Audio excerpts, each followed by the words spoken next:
মাই god, আমি আসলে কি বলবো, কিভাবে ইন্ট্রো দিব, কি নিয়ে ইন্ট্রো দিচ্ছি কিছুই বুঝতেছি না। জাস্ট খুব এক্সাইটেড।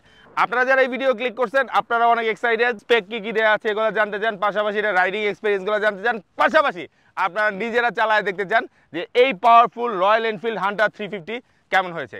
এক্স্যাক্টলি আপনারা ঠিক ধরতে পেরেছেন, আপনারা চলে এসেছেন এমন একটা ভিডিওতে যেখানে বাংলাদেশের প্রথম 350 সিসির সিরিজের একটি বাইক আমার সাথে আছে, যেটা দেখতে অসম্ভব সুন্দর, রয়্যাল এনফিল্ড হান্টার 350। তো দেরি না করে চলেন ভিডিও শুরু করা যাক।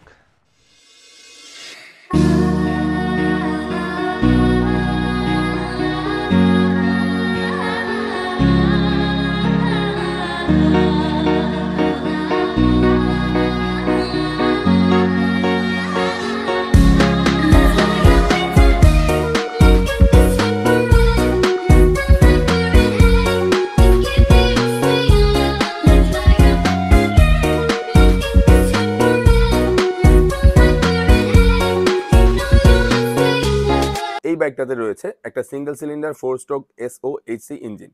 SOHC মানে হচ্ছে সিঙ্গেল ওভারহেড ক্যামশেফট, যেটা ইঞ্জিনের পারফরমেন্সকে একটু বেশি এফিশিয়েন্ট করে তোলে। এটা একটা ক্লাসিক টেকনোলজি, কিন্তু রয়্যাল এনফিল্ড খুব ভালোভাবে কাজে লাগিয়েছে তাদের বাইকে।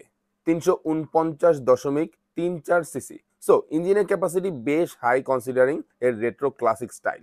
রাইডিং করতে করতে আমি যে জিনিসটা ফিল করেছি তা হলো এর ম্যাক্সিমাম পাওয়ার 20.2 বিএইচপি উৎপন্ন করে 6100 আরপিএম এ। মানে হাই আরপিএম এ এটা ঠিকঠাক পাওয়ার ডেলিভারি করে, যা সিটি এবং হাইওয়ে দুই জায়গাতেই স্মুথ ফিল দিচ্ছে। আর এর টর্ক, এই ইঞ্জিনটি 4000 আরপিএম এ 27 নিউটন মিটার টর্ক প্রডিউস করে।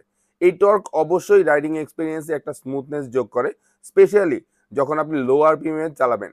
তখন স্লো স্পিডে চলতে চলতে ট্রাফিকে স্টাক হয়ে গেলেও আপনি একটা মজার পুলিং পাওয়ার ফিল করতে পারবেন প্রত্যেকটি গিয়ারে।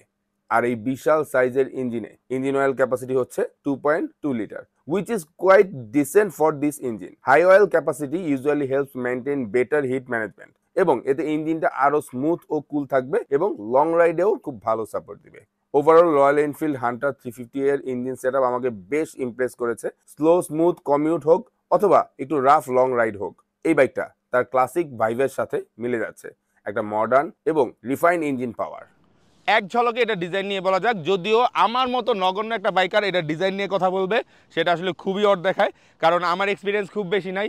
আমি রয়্যাল এনফিল্ড প্রথম এভাবে রাইড করতেছি লিগালি বাংলাদেশে। আরও অনেকে হয়তো অনেকবার চালাইছেন, অনেকের হয়তো পার্সোনালি ছিল, অনেকে ইন্ডিয়া যেয়ে চালাইছেন, বাট আমার এরকম এক্সপিরিয়েন্স হয় নাই, যার কারণে আমি আমার এন্টায়ার রাইডিং লাইফে খুব বেশি এক্সাইটেড। ইভেন দেখাই আমি ফিদা, ব্যাপারটা এরকম আর কি। তো যাই হোক, ডিজাইনটা নিয়ে বলি। প্রথমে যেটা নজর কাটছে এটার কালার কম্বিনেশনটা, এরকম স্কাই ব্লুইশ কালারের সাথে হোয়াইটের কম্বিনেশন অসম্ভব জোস লাগতেছে। আর ব্ল্যাকের একটা ব্যাপার আছে, একটা প্রিমিয়াম ব্যাপার এখানে চলে এসেছে। পুরো বাইকটা দেখতে একটা ক্লাসিক্যাল লুক আছে। তবে হ্যাঁ, এই যে এই ট্যাঙ্কের কালার কম্বিনেশনটা বা ব্ল্যাকের সাথে এই কম্বিনেশনটা, এই জিনিসটা একটা ক্যাপ্টেন আমেরিকা ফিল আসতেছে না? মনে করেন এখানে যদি একটা স্টার থাকে ক্যাপ্টেন আমেরিকা, তাহলে কিন্তু পুরো ক্যাপ্টেন আমেরিকা হয়ে যায়। আমার যদি এই ব্যাগটা থাকতো তাহলে কনফার্ম আমি রাইটে এবং লেফটে দুটো ক্যাপ্টেন আমেরিকার স্টার দিয়ে দিতাম। তো এটা হচ্ছে প্রথম ব্যাপার। যারা আসলে কাপল নিয়ে ঘোরাঘুরি করেন আমার মতো, তারা একটু প্যারা খাবেন, কারণ পিলিয়ন সিটটা একটু ছোট কাছে আমার কাছে মনে হয়েছে। ইভেন আমার মতো 5 ফুট 11 ইঞ্চি মানে প্রায় 6 ইঞ্চি মানুষও এটা পরে বসার পরে সবাই বলছে ভাই ওয়াও লাগতেছে। এই বাইকে ব্যবহার করা হয়েছে twin down tube spine frame, যা বেশ স্টার্ডি এবং ব্যালেন্সড ফিল দেয়। এই ফ্রেমের স্ট্রাকচার এমন ভাবে তৈরি করা হয়েছে বাইকটার স্টেবিলিটি এবং এজিলিটি দুইটাই পারফেক্ট ভাবে ম্যানেজ করে। সিটি কমিউট অথবা একটু রাফ রোডে চললেও স্টেবিলিটি লুজ হয় না, হুইচ ইজ ইমপ্রেসিভ।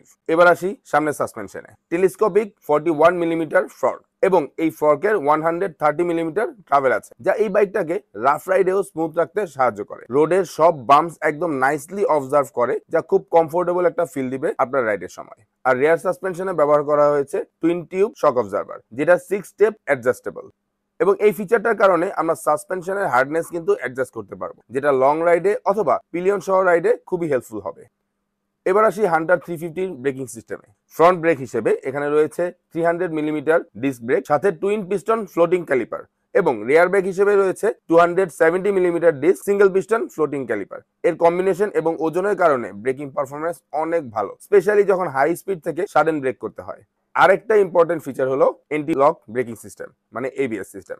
এটা থাকার কারণে ব্রেকিং এর স্টেবিলিটি বাড়ে, স্পেশালি ভেজে এবং স্লিপারি রোডে, কারণ হুইল লক বা স্কিডিং এর চান্স থাকে না। তবে হান্টার 350 এর একটা ভ্যারিয়েন্ট আছে যেটা নন ABS।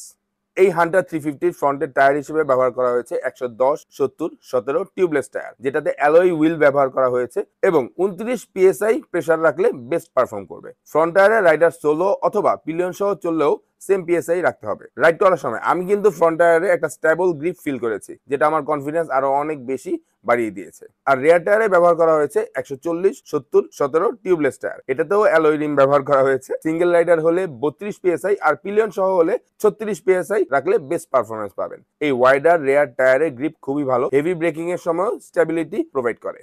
বাইকটার গ্রাউন্ড ক্লিয়ারেন্স হচ্ছে 150.5 মিলিমিটার। সিটি কমিউট করার সময় প্রচুর স্পিড ব্রেকার ফেস করতে হয় এবং গ্রাউন্ড ক্লিয়ারেন্স এমনভাবে ডিজাইন করা হয়েছে যাতে বাইকের নিচে কোনো বাধা না লাগে, এবং অনেস্টলি এটা খুবই ব্যালেন্সড একটা ফিল দিচ্ছে আমাকে। বাইকটির লেন্থ দেয়া আছে 2055 মিলিমিটার এবং সিট হাইট দেয়া আছে 790 মিলিমিটার। এই সিট হাইটের কারণে বেশিরভাগ রাইডারের জন্য কিন্তু এই বাইকটা কমফোর্টেবল হবে, যেহেতু হাইট খুব বেশি না, তাই এভারেজ হাইটের রাইডাররাও কিন্তু পারফেক্টলি এই বাইকটা রাইড করতে পারবে এবং কন্ট্রোল করাটাও খুব ইজি হবে। তো যাই হোক, এই হচ্ছে ব্যাপার। তো চলেন একটু রাইড করে দেখি এটার এক্সপিরিয়েন্স কেমন। ব্যাপারটা হইতেছে পিওভি তো আমরা দেই, বাট রাইড করতে করতে স্পিড দেওয়ার ব্যাপারটা কিন্তু আসলেই মজার। আর এই এক্সপিরিয়েন্সটা আপনাদের সাথে শেয়ার করতেছি বাংলাদেশের প্রথম 350cc সিরিজের একটি বাইক রয়্যাল এনফিল্ড হান্টার 350-তে। এখন ব্যাপারটা বলবেন যে ভাই এত বারবার নাম বলতেছেন, বারবার 350-এর কথা বলতেছেন, কারণ আসলে 350cc তো আমরা প্রথম চালাইতেছি, এক্সাইটেড তো হবেই। তো এটার প্রথমে একটা ব্যাপার নিয়ে বলি, যেটা হইতেছে এটা সাসপেনশন। সামনে দেওয়া আছে রেগুলার টেলিস্কোপিক সাসপেনশন, বাট এটার আপ ডাউন করা যে জায়গাটা সাসপেনশনটা এটা অনেকখানি বড়, যার কারণে অতিরিক্ত ওজন বলতেছি আমাদের রেগুলার কমিউটার বাইকগুলো যেরকম আছে 140, 150, 60 কেজি ওরকম না, যার কারণে ও কিন্তু ওইটা নিতে পারে। এবং পেছনে টেলিস্কোপিক সাসপেনশনটা ঠিক আছে, কিন্তু যদি পিলিয়ন বসে তাইলে এমন একটু প্যারা হয়। সিঙ্গেল সিটের জন্য আমার মনে হয় ঠিক আছে, বাট এটা ওজনটা নিতে পারে। এই দুইটা সাসপেনশনই যথেষ্ট স্ট্রং দেওয়া আছে। ব্রেকে দুই পাশে এবিএস দেওয়া আছে, সামনেও এবিএস দেওয়া আছে, পেছনে এবিএস দেওয়া আছে, এবং এবিএসের পারফরমেন্স যথেষ্ট জোস। যেমন আমরা এখনই টেস্ট করব, সামনের ব্রেক দিলাম, পায়ের ব্রেক ছাড়া, দেখতে পাচ্ছেন কোনো প্রকার স্লিপ করে নাই।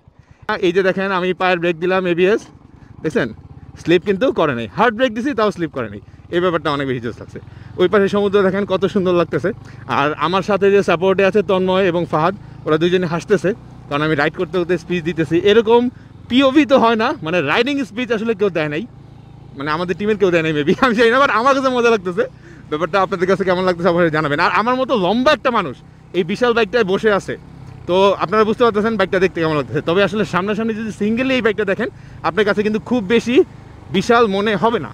কেন মনে হবে না? কারণ এটা যে ডিজাইন মডিউলটা, এই ডিজাইন মডিউলে আসলে অতটা বিশাল দেখায় না, কিন্তু তারপরে দেখেন এত লম্বা একটা ছেলে বসে রাইড করতেছি, অত বিশাল কিন্তু লাগতেছে না। তো আমরা আসলে অনেক চ্যালেঞ্জের মধ্যে এইটার ভিডিওগুলো টিম বাইক ভিডিও বানাচ্ছি। এই team bike video always challenge নিতে পছন্দ করে। নেহালের অনেক খাটি যাচ্ছে, সাজিদ, ফাহাদ, দাদা, পুরো ফুল টিমের অনেক এফোর্ট যাচ্ছে। তো এই খাটনির ফাঁকে ফাঁকে যে গ্যাপগুলো পাচ্ছে, ওই গ্যাপে গ্যাপে আমি আমার এক্সপিরিয়েন্সটা শেয়ার করে দিচ্ছি আপনাদের সাথে। এই যে রাস্তাটা আছে কক্সবাজার টু টেকনাফের মেরিন ড্রাইভে, যে রাস্তাটা, এই রাস্তাটা আসলে প্রত্যেকটা বাইকারের খুব পছন্দের একটা রাস্তা, আমারও খুব পছন্দের একটা রাস্তা। আপনার যদি মন খারাপ থাকে আর আপনি যদি এখানে একটা বেটার কুল বাইক নিয়ে রাইড করতে থাকেন, যেটা যদি গিয়ার ফালায় একটা থ্রটল দেন, তাহলে আপনার মন ভালো হয়ে যাবে। এই যে ব্যাপারটা আছে, এই ব্যাপারটা সবচেয়ে জোস। যাই হোক, আর রাইডিং শটের সময় কথা বলার উদ্দেশ্য ছিল একটাই, যে চালাতে চালাতে আপনাদেরকে ফিলটা দেওয়া। যেমন একটু আগে আমি একটা স্পিড ব্রেকার পার হইলাম, সামনে আরেকটা আছে। তো এই স্পিড ব্রেকারটা কিন্তু যদি আপনি স্লো না করেন, তাহলে এটা সাসপেনশনটা আপনার হাতের কবজি এবং কোমরে লাগাবে। হাতের কবজিতে লাগতেছে, কোমরে লাগতেছে। এটা আসলে অন রোডের জন্য, অন রোডের জন্য, ভাঙা চোরার জন্য না। আপনারা যদি ভাঙার চোরায় চালাইতে চান, একটু অফ রোডিং করতে চান, একটু সাসপেনশন এবং চাকার ফিল নিতে চান, তাহলে হচ্ছে আপনাদের জন্য বুলেটটা নিয়ে খুব ডিটেলস বলবো না, বাট এটা হচ্ছে অ্যালয় রিম দেওয়া। তো অ্যালয় রিম দেওয়ার কারণে এটা কিন্তু অন রোডে খুব ভালো পারফর্ম করে। আপনি যদি একটু নিচু হয়ে এই যে আমরা টান দেন, আমি কিন্তু খুব বেশি ভুল করতেছি না, সিম্পল 80-82 আছি। ক্যামেরা বাইক কি ধরতে পারতেছে? মনে হয় কাছাকাছি চলে আসতে, বাট এখন পারবে না। ক্যামেরা থেকে পার হয়ে গেছি না। দেখছেন এই যে মজাটা, এই মজাটাই হইতেছে রয়্যাল এনফিল্ড হান্টার 350-র মজা। এবার আসি এটার ওয়েট নিয়ে। রয়্যাল এনফিল্ডের বাইকগুলোর ওয়েট নিয়ে এমনিতেই সবার একটা ফ্যাসিনেশন আছে, সবাই মনে করে অনেক বেশি ওয়েট। হান্টার 350 এই বাইকটার ওজন হচ্ছে 181 কেজি। ইনিশিয়ালি এই ওয়েটটা দেখে মনে হতে পারে অনেক ভারী, রাইড করার সময় এই ওয়েটটা স্টেবিলিটি এনহ্যান্স করছে, কারণ এটার সাথে আছে 350cc একটা পাওয়ারফুল ইঞ্জিন। আর এই টোটাল বাইকটার ওয়েট ডিস্ট্রিবিউশন ভালো হওয়ার কারণে হাই স্পিড বা কর্নারিং এ এই ওয়েটটা কখনোই আপনি ফিল করবেন না।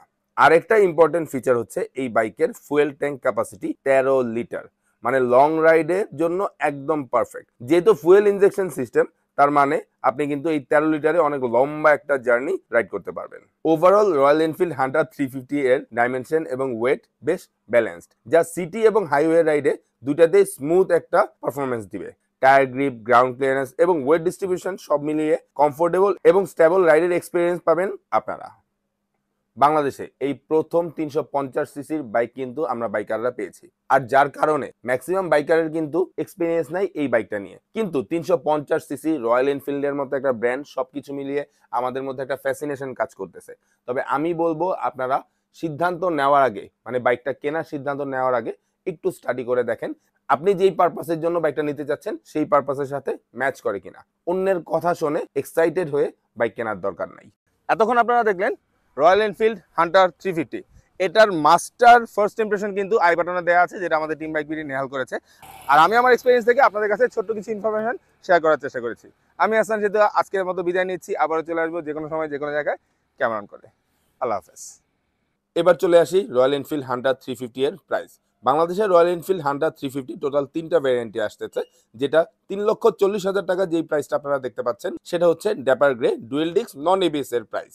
কিন্তু আমি যে বাইকটা রাইড করছি সেটা হচ্ছে রেভেল ব্লু ডুয়েল ডিস্ক এবিএস এর সাথে, সেটার প্রাইস হচ্ছে 3,65,000 টাকা। পাশাপাশি রেভেল রেড একটা ভ্যারিয়েন্ট আছে যেটা ডুয়েল ডিস্ক উইথ এবিএস, সেটার প্রাইসও হবে 3,65,000 টাকা। আর হ্যাঁ, অনেক বড় বাইক, অনেক বেশি মেনটেনেন্স কস্ট হবে, অনেক বড় ইঞ্জিন, এরকম গুজব নেওয়ার দরকার নাই। যেহেতু রয়্যাল এনফিল্ড ইফার্ট মোটরস নিয়ে এসেছে, এর সার্ভিসিং থেকে শুরু করে টোটাল সেটআপ কিন্তু তারা অলরেডি প্রস্তুত করেই নিয়ে এসেছে। সুতরাং নিশ্চিন্তে কিনতে পারেন রয়্যাল এনফিল্ড হান্টার 350।